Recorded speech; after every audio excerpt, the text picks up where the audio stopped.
আসসালামু আলাইকুম গাইস। আমি এখন রান্না করবো করোনা।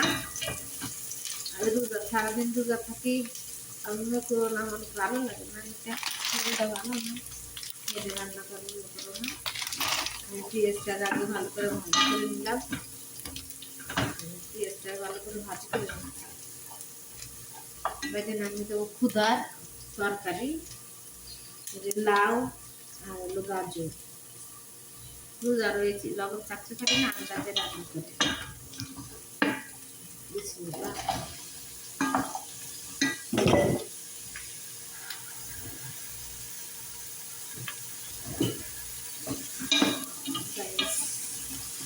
সবাইকে ঈদ মুবারক। ফ্রেন্ড বন্ধুরা সবাইকে ঈদ মুবারক। আমাদের প্রবাসীদের কোনো ঈদ নেই, আনন্দ নেই, বুঝেছেন? ঈদটা আগের ঈদে কি নতুন জামা কাপড় পরেনি, করতে পারেনি, দিনই পরেনি। ওই ঈদের সময় কি সাজানো জানি গরম করি, কেউ শরীর নেই। বাবা সাহেবকে কাজ করে ঠিকই, কিন্তু এই বিষয়টা কাছে ছিল তাই না, বলো কি সঠিক টাকা দিয়ে কাপড় কিনে না, 1,000 টাকা দেয়।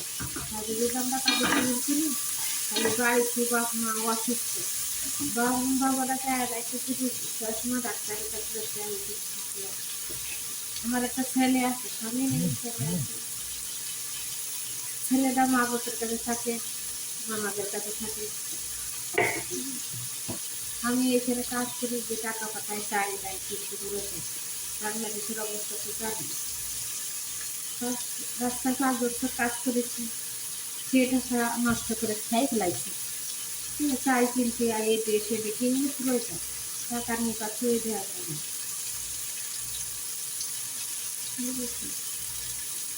আমার মাও আছে, আমার আব্বা আছে, টাকা দিয়ে তত বাড়ির চিকিৎসা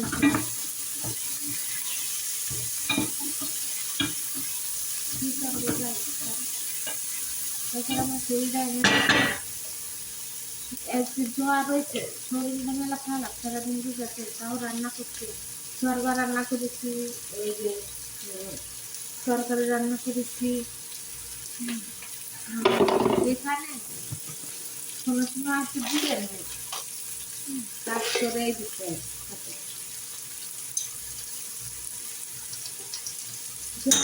কাজ করতে এমন পরিস্থিতি। বাংলাদেশে যাবো, যাই কি করবো, কারণ টাকা পয়সা না আনলে চাল চাল কিনে কি করে খাবো বলে। সেরকম মানুষ থাকে, চাল কিনে খাওয়ানো।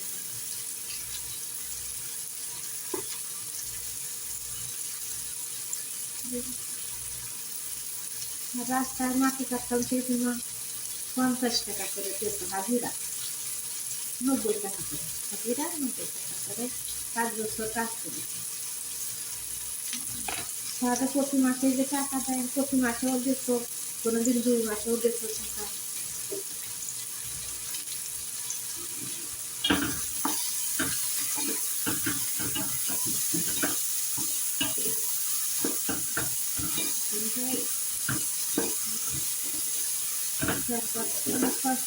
অনেক কষ্ট করেছি জীবনে, এখন সৌদি আরব পাইছি।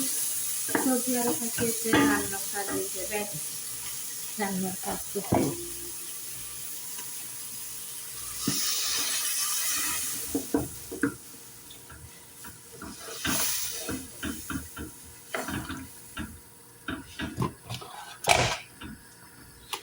রান্নার কাজ করতে যায়।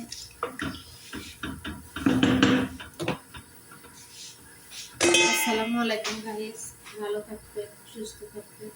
আসসালামু আলাইকুম।